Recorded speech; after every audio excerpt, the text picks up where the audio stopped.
முருகன் துணை. இன்றைக்கி தை கிருத்திகைன்றதுனால நான் காலையில் எழுந்துச்சி முருகருக்கு வேலுக்கெல்லாம் அபிஷேகம் பண்ணி முடிச்சிட்டேன்.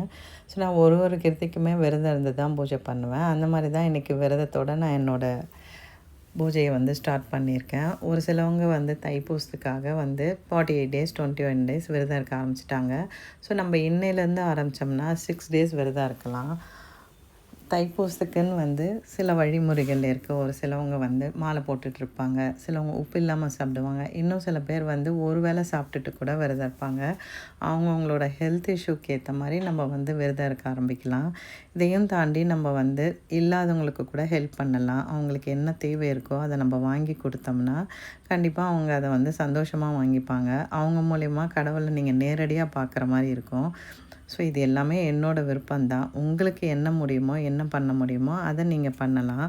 நமக்கு பிடித்த மாதிரி பிடிச்ச கடவுள்கிட்ட வேண்டிட்டு நம்மளோட விரதத்தை ஸ்டார்ட் பண்ணிக்கலாம்.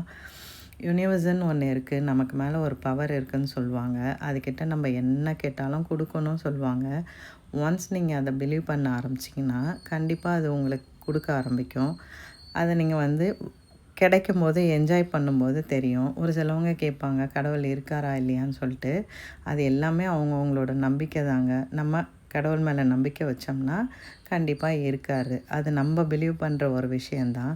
நமக்கு மேலே ஒரு சக்தி உண்டு அப்படின்றது கண்டிப்பாக நான் நம்புகிறேன். நீங்கள் நம்பிக்கையோடு எந்த ஒரு வேண்டுதலையும் வச்சிங்கன்னா கண்டிப்பாகவே நடக்கும். நம்பிக்கை தாங்க.